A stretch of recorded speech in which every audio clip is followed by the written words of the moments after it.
All right, guys, welcome back to part two of my NFL Week 1 recap.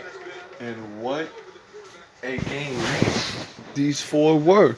These are the late games and the Sunday night game. From here on out, Sunday night will be on its own video, as will Monday night, but the two Monday night games that are tomorrow will be on. We had the Chargers taking on the Bengals. Joe Burrow had a debut. He had about a 23-yard run in this game, and he looked pretty impressive. Made some good throws there at the end too. Joe Burrow did a pass to AJ Green, which was called back, and their kicker, I think it's Randy Bullock, went for a kick to send the game to OT, and he got cramps, so they missed it. Joe Burrow loses his first game as a starter, which happens. They have Cleveland on Thursday night, so big chance for them to pick up a win. Joe Burrow kind of is going to be in the spotlight.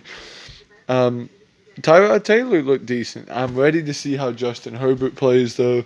But Chargers do go to 1-0 on the season. Cincinnati goes to 0-1. Like I said, they'll be playing Cleveland next week.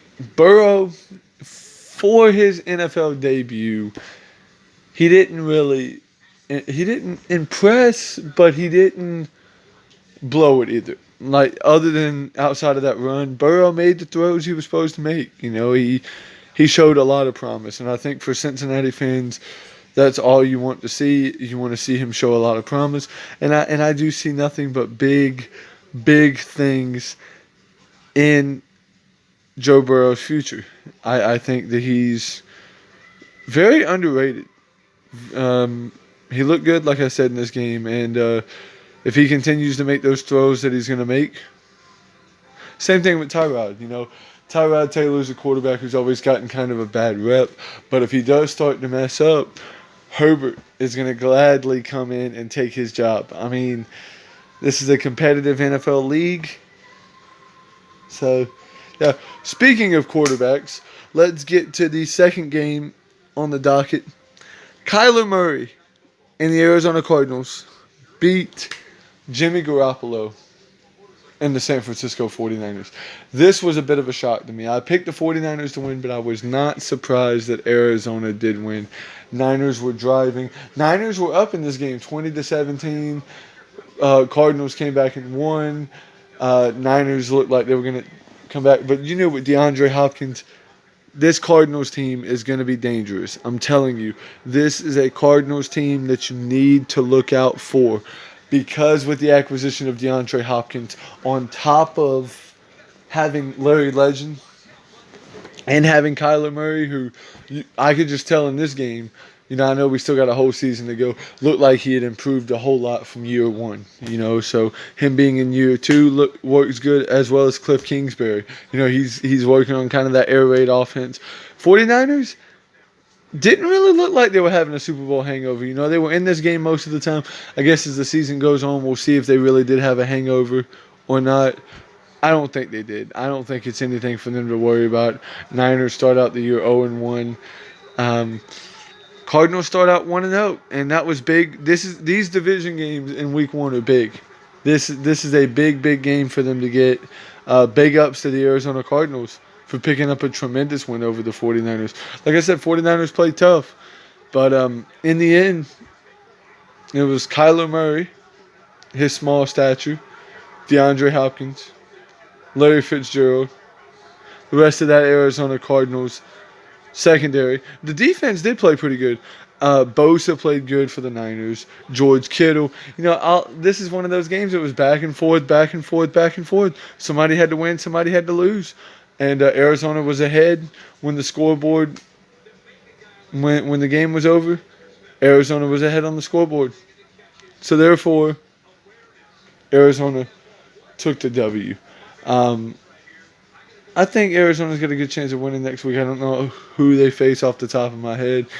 Neither do I know the Niners.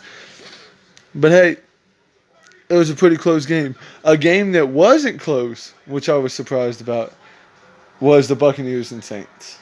Now, check this out. Brady versus Breeze. I picked the New Orleans Saints to win this game. If you look back to my predictions video, I picked New Orleans. And my reason for picking New Orleans, we have not seen this Bucs team play yet.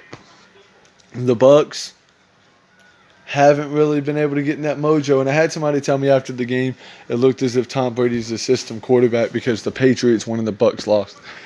I wouldn't go that far. Now, if Brady and the Bucs just have a train wreck season and the Patriots have a good year, that could show you.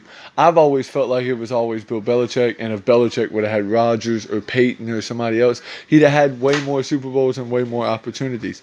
But Brady got a rushing touchdown in the game. Breeze looked really, really good. Cameron Jordan got a lot of pressure. But Michael Thomas went down with an injury. And at this time, I don't really know what is going on with Michael Thomas. Hopefully he'll be back next week. I think he will be back because they play on Monday night against the Raiders next week. The Buccaneers play the Panthers. So that's a very, very easy bounce back game for them. You know, they can easily win that game. They don't want to shoot themselves in the foot. You know, just don't shoot yourself in the foot and you'll be okay. New Orleans impressed the hell out of me. They did. They beat the Bucs. See, the score shows 11, but the game really wasn't that close, to be honest. I mean, the Saints pretty much dominated. They had a blocked field goal in the game. Secondary looked good. Defense looked good. I'm scared to play these guys week 3. You know, and I know we also play the Bucs this year. I don't think this game is a sentiment of the Bucs season, but like I said, we'll see as the season goes along. You guys and me will all see together. I just think it was just a product. You know, it was a product of the game, the team they were playing. Brady wasn't prepared to come out and have to face a Saints team that was just going to dominate. And it showed. I mean, Brady's having to adjust to this new offense with Bruce Arians. He's having to adjust with Gronk. But having Mike Evans, Chris Godwin, and Leonard Fournette, yeah, this Bucs team is going to be dangerous. But they slept on Alvin Kamara, Drew Brees, got the thing done. New Orleans, this could be the year that you get things done. Get your stuff together. You've been to the playoffs the last 3 years and have heartbreak losses. Excuse me. The last 3 years. Get it done, New Orleans. That's all you got to do. Let's get it done. Just do it. As the Bucs would say. Anyway, guys, let's move on to the Sunday night matchup. It was the first time ever in SoFi Stadium, home of WrestleMania 37. Let me just say, the stadium itself looked beautiful. And you had Jerry World and the Cowboys taking on the Rams. And all I remember hearing fans say was, it's Jason Garrett's fault that we didn't go to the Super Bowl last year. All I got to say is, how about them Cowboys coming out? I had some people give me crap because I picked the Rams to beat the Cowboys. What happened? The Rams went out and beat the Cowboys. The Cowboys, it's consistently, and I don't understand what it is, because the Cowboys, despite how much slack I give them, they are a very talented team. Probably the best O-line in the game, in the entire league. A mediocre quarterback, I think, but a beast running back. You know, Dak can get it done when he needs to get it done. But here, you know, and I know that pass interference thing was kind of questionable. But here's what you got to realize. Jalen Ramsey did his part that he was supposed to. He flopped it and made it look worse than what it was. Me personally, didn't look like it was that bad of an OPI. He did have a slight push off, so in that sense, yeah, but Ramsey sold it. Because when you look back at some of the angles, Ramsey really did sell it. Regardless, Rams picked up a dub. They're 1-0. Cowboys, you got Atlanta next week. You're 0-1. So, you know, and now I hear people say the Cowboys are going to finish 15-1 and win all three of the games. Let's be realistic, Cowboy fans. Y'all are probably finishing 9-7. Maybe a division title. Losing in the divisional round of the playoffs at best. Let's be honest. It's not Mike McCarthy. It's the team. Until Jerry Jones sells the team, unfortunately, Dallas, you won't be going anywhere. And it's a shame because you can literally take anybody else with an owner and anybody else as a coach this team. They should have already been.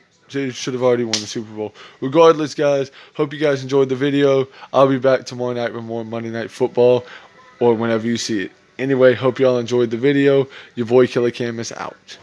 Peace.